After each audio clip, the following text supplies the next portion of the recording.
മൂകം കരോതി വാചാലം പങ്കും ലംഘയത്തെ ഗിരിം യത്കൃപാത്തമഹം വന്ദേ പരമാനന്ദമാധവം. ഇന്ന് നാരായണീയം 65-ാമത്തെ ദശകത്തിൽ 5ഉം 6ഉം ശ്ലോകങ്ങളുടെ അർത്ഥം പറയാം. അർത്ഥം പറയുന്നത് കിഴക്കേപ്പാട്ട് വാര്യത്ത് ഭാരതി. 5-ാമത്തെ ശ്ലോകം. ഹാരം നിതംബഭുവി കാചന ധാരയന്തി കാഞ്ചീം ച കണ്ഠഭുവി ദേവസമാഗതാ ത്വം ഹാരിത്വമാത്മജഘനസ്യ മുകുന്ദതുഭ്യം വ്യക്തം ബഭാഷൈവ മുഗ്ധമുഖീ വിശേഷാത്. ഗോപസ്ത്രീകൾ മുരളീഗാനം കേട്ടിട്ട് മൂർച്ഛിതരായും കൊണ്ട് എന്താണ് ചെയ്യേണ്ടത് നിശ്ചയില്ലാത്തയെ കണ്ട് മുരളീഗാനത്താൽ ആകൃഷ്ടരായിട്ട് അദ്ദേഹത്തിൻ്റെ സമീപത്തേക്ക് ആ രാത്രി വന്നു എന്നാണ് പറഞ്ഞു നിർത്തിയത്. അപ്പോൾ അവിടെ ഓരോരുത്തരും കുട്ടികളെ നോക്കണവർ, ഗൃഹകാര്യങ്ങൾ ചെയ്യണവർ അതെല്ലാം വിട്ടെറിഞ്ഞിട്ടാണ് വന്നത് എന്ന് മാത്രമല്ല ഇതെല്ലാം ഉപേക്ഷിച്ചുകൊണ്ട് മുരളീവരത്തിൽ മോഹിച്ചുകൊണ്ട് എല്ലാവരും ഓടി വന്നു എന്ന് പറഞ്ഞു. അങ്ങനെയുള്ളതായിട്ടുള്ള അവസ്ഥയിൽ പിന്നെ ആഭരണ വിശേഷങ്ങളൊക്കെ അവർ ആടയാഭരണങ്ങൾ വേണ്ട പോലെ അണിയാനൊക്കെ മറന്നു. നിജാംഗ പരിഭൂഷണമാദധാന വേണു പകുതി ആഭരണങ്ങളെ ധരിച്ചിട്ടുണ്ടായിരുന്നുള്ളൂ. അങ്ങനെയൊക്കെ ഉള്ളതായിട്ടുള്ള അവസ്ഥകൾ അവർക്ക് ഉണ്ടായിരുന്നു എന്ന് അങ്ങനെയൊക്കെയാണ് വന്നത്. ഒട്ടും ഒന്നിലും ശ്രദ്ധ നിൽക്കാതെ കണ്ട് അവരൊക്കെ ഓടിയെത്തി എന്നാണ് പറഞ്ഞത്. അത് തന്നെയാണ് ഈ ശ്ലോകത്തിലും ആവർത്തിച്ച് പറയാൻ പോണത്. ആ ഓരോരോ സ്ത്രീകൾ അവർക്കുണ്ടായതായിട്ടുള്ള അബദ്ധങ്ങൾ പറയുകയാണ്. ഹാരം നിതംബഭുവി കാചന ധാരയന്തി. കാചന ഒരുവൾ, അതായത് ഒരു ഗോപസ്ത്രീ. കാചന എന്നുള്ളത് ഒരുവൾ എന്ന ഏതെങ്കിലും ഒരു സ്ത്രീ എന്നേ അർത്ഥമുള്ളൂ, ഒരുത്തി എന്നുള്ള അർത്ഥമേ ഉള്ളൂ. കാചന ഒരുവൾ, അതായത് ഒരു ഗോപസ്ത്രീ, അവരെ പറ്റിയിട്ടാണല്ലോ പറയണത്. ഹാരം നിതംബഭുവി ധാരയന്തി. ഹാരം എന്ന് പറഞ്ഞാൽ മുത്തുമാല. മുത്തുമാല കഴുത്തിലിടുന്ന ഒരു ആഭരണമാണ് അല്ലേ, കഴുത്തിലാണ് മുത്തുമാല ഇടാറ്. അത് നിതംബഭുവി, നിതംബത്തിൽ അരക്കെട്ടിലാണ് ആ മുത്തുമാല മാറിയിട്ട് മാല എടുത്തിട്ടപ്പോൾ അത് കഴുത്തിലിടുന്നതിന് പകരം അരക്കെട്ടിൽ അരഞ്ഞാണ് കെട്ടണ പോലെ ആ മുത്തുമാല ഇട്ടു എന്നാണ്.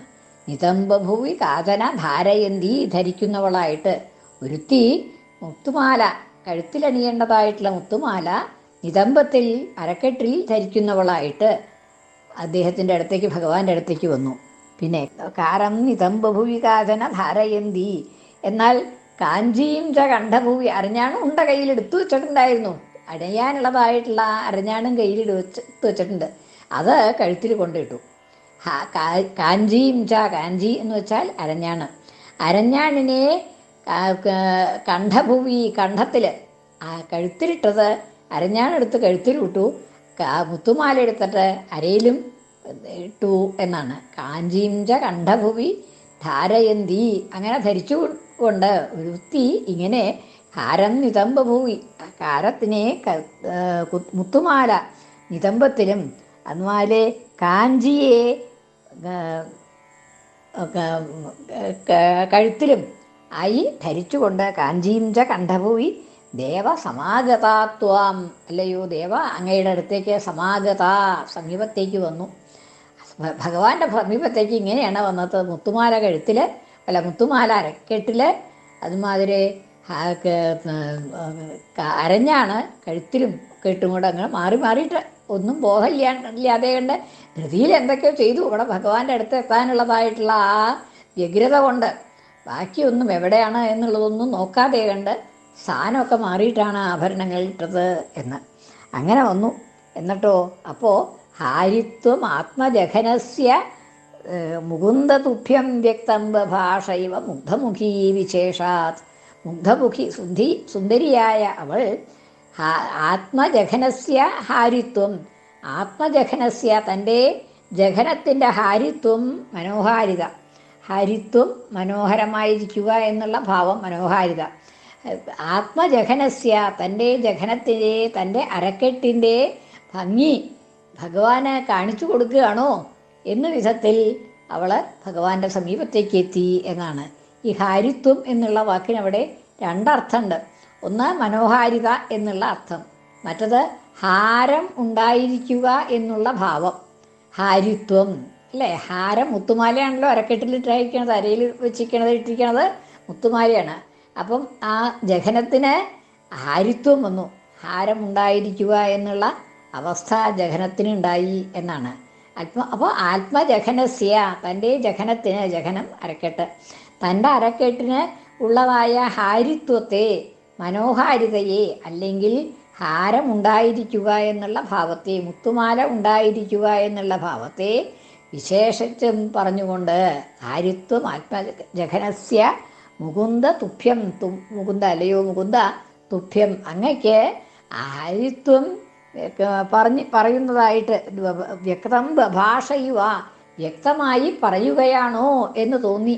ജഘനത്തിൻ്റെ ഹാരിത്വം കാണിക്കുകയാണോ, പ്രത്യേകിച്ച് പറഞ്ഞു കൊടുക്കുകയാണോ എന്ന് തോന്നുമാറ് ജഘനത്തിന് ഹാരിത്വം ഉണ്ടാക്കി എന്നാണ്. ഹാരിത്വം എന്നുള്ളത് ഹാരമുള്ളതായിട്ടുള്ള അവസ്ഥ എന്നും മനോഹാരിത എന്നും രണ്ടും അർത്ഥം അവിടെ ഉണ്ട്. ആത്മജഘനസ്യ മുകുന്ദതുഭ്യം വ്യക്തം ബഭാഷൈവ മുഗ്ധമുഖീ വിശേഷാത്, മുഗ്ധമുഖി മനോഹരമായ മുഖത്തോടു കൂടിയ ഒരുവൾ, സുന്ദരിയായ ഒരുവൾ ഇങ്ങനെ ഉണ്ടായി എന്നാണ്. വിശേഷാത്, പ്രത്യേകിച്ചും തൻ്റെ ജഘനത്തിൻ്റെ ഹാരിത്വം ഭഗവാന് പറഞ്ഞു കൊടുക്കുകയാണോ എന്ന് തോന്നി എന്ന്. കാചിൽ കുചേ പുനരസജ്ജിത കഞ്ചുളീക വ്യാമോഹത പരവധൂഭിരലക്ഷ്യമാണ ത്വാമായയോ നിരുപമ പ്രണയാതിഭാരരാജ്യാഭിഷേകവിധയേ കലശീധരേവാ. ഇനി അടുത്തൊരു സ്ത്രീ, വേറൊരു വ്രജാംഗന ഗോപസ്ത്രീ എന്താണ് ഉണ്ടായത് എന്നാണ്. കാചിത് ഒരുവൾ, അതായത് മറ്റൊരു ഗോപസ്ത്രീ, കുജേ പുനരസജ്ജിത കഞ്ചുളീക, കുജേ കുജത്തിൽ, മാറിടത്തിൽ, മുലക്കെട്ടിൽ, അസജ്ജിത കഞ്ചുളീക, കഞ്ചുളം എന്ന് വെച്ചിട്ടുണ്ടെങ്കിൽ മുലക്കച്ച കെട്ടാതെ കണ്ട്, ബന്ധിക്കാതെ കണ്ട്.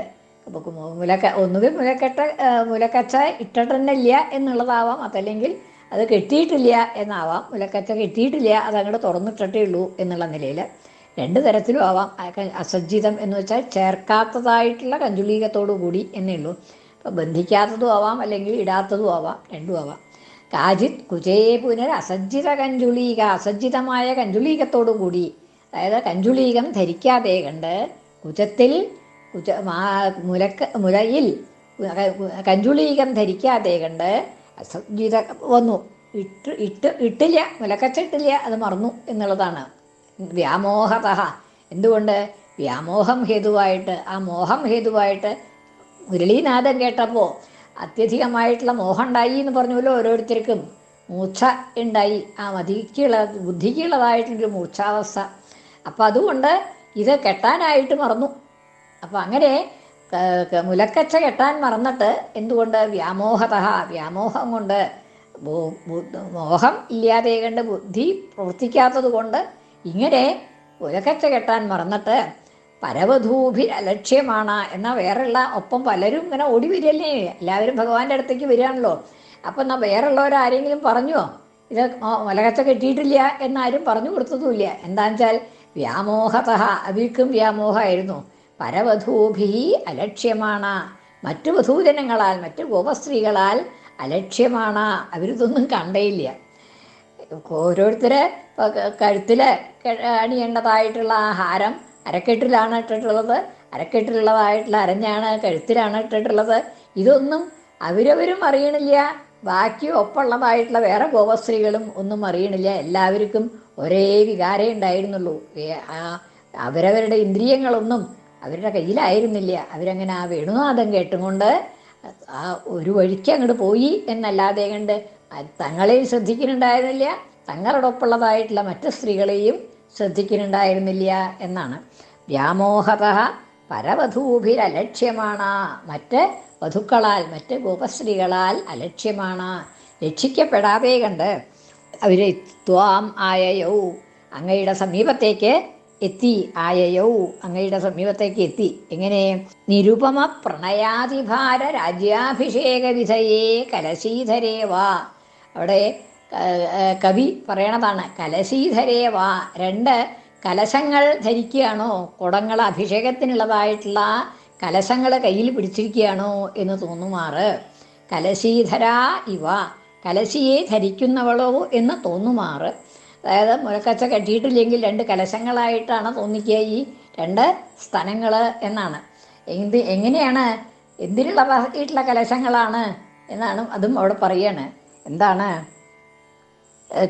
നിരുപമ പ്രണയാതിഭാര രാജ്യാഭിഷേക സമയെ, നിരുപമമായിട്ടുള്ള, ഉപമിക്കാൻ വയ്യാത്തതായിട്ടുള്ള, ഉപമിക്കാനായിട്ട് യാതൊരു വസ്തുക്കളും ഒന്നിനോടും ഉപമിക്കാൻ വയ്യാത്തതായിട്ടുള്ള നിരുപമ പ്രണയാതിഭാരം, നിരുപമമായിട്ടുള്ള പ്രണയം, രാഗം, അനുരാഗം, അത്യധികമായിട്ടുള്ള, ഉപമിക്കാൻ വയ്യാത്തതായിട്ടുള്ള അനുരാഗം, അതിൻ്റെ ആധിക്യം, അതിഭാരം, അത്യധികമായിട്ടുള്ള ഭാരം, ആ പ്രണയത്തിൻ്റെ ഭാരം, ആധിക്യം, അനുപമമായിട്ടുള്ള പ്രണയത്തിൻ്റെ ആധിക്യം, ആ ആധിക്യത്തിനെ ഒരു രാജ്യമായിട്ട് കണക്കാക്കുകയാണ്. പ്രണയാതിഭാര രാജ്യം, ആ പ്രണയാതിഭാരമാകുന്ന രാജ്യം, ആ രാജ്യത്തിൽ ഭഗവാനെ അഭിഷേകം ചെയ്യാനായിട്ട് രാജാവായിട്ട്, ആ രാജ്യത്തിലെ രാജാവ് കൃഷ്ണൻ തന്നെയാണ്.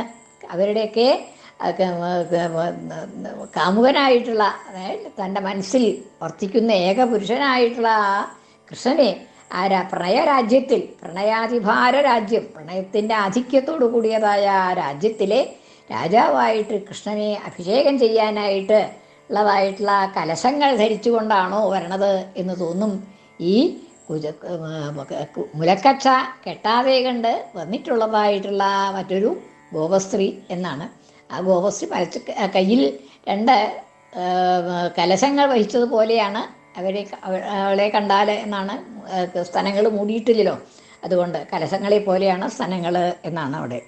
രാജ്യാഭിഷേക പ്രണയാതിഭാര രാജ്യാഭിഷേക വിധയേ, പ്രണയത്തിൻ്റെ അതിഭാരം, അതിഭാരം, അത്യധികമായിട്ടുള്ള പ്രണയം, ആ അനുപമമായിട്ടുള്ള പ്രണയം, ഉപമിക്കാൻ വയ്യാത്തതായിട്ടുള്ള, ഒന്നിനോടും ഉപമിക്കാൻ വയ്യാത്തതായിട്ടുള്ള, അത്രത്തോളം അധികമായിട്ടുള്ളതായ ആ പ്രണയമാവുന്ന രാജ്യത്തിൽ കൃഷ്ണനെ അഭിഷേകം ചെയ്യാനുള്ളതായ കലശങ്ങൾ ധരിക്കുകയാണോ എന്ന് തോന്നുമാറ് കുജങ്ങളിൽ ബന്ധിക്കാതെ കണ്ട് മറ്റൊരു സ്ത്രീ വന്നു എന്നാണ്.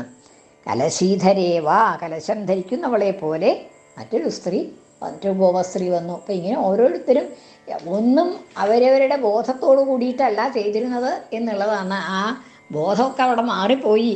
അവിടെ ഈ മുരളീഗാനം കേട്ടിട്ടുള്ള, മുരളീരവം കേട്ടിട്ടുള്ളതായ ഒരു അത്യധികമായ വ്യാമോഹം കൊണ്ട് ഏതെല്ലാം തരത്തിലാണ് അവർ വന്നത് എന്ന് അവർക്ക് തന്നെ നിശ്ചല്യ എന്നുള്ളതായിട്ടുള്ള, അവർ വന്നു എന്ന് മാത്രമേ ഉള്ളൂ എന്നാണ്.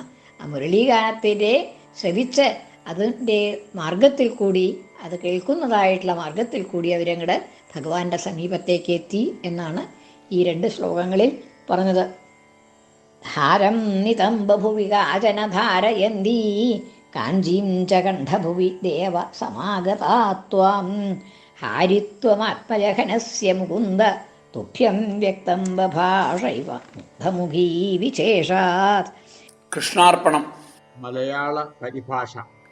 പെണ്ണങ്ങൊരുത്തിയൊരു ഹാരമരയ്ക്കു കെട്ടി ഒഡ്യാണമോ നിജകളത്തിലുമിട്ടു വന്നു.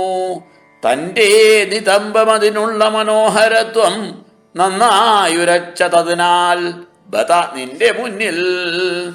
കാചിത്കുചേ പുനരസജ്ജിത കഞ്ജുളീക വ്യാമോഹതപരവധൂഭിരലക്ഷ്യമാണ ത്വാമായയോ നിരുപമ പ്രണയാതിഭാരരാജ്യാഭിഷേക വിധയേ കലശീധരേവ.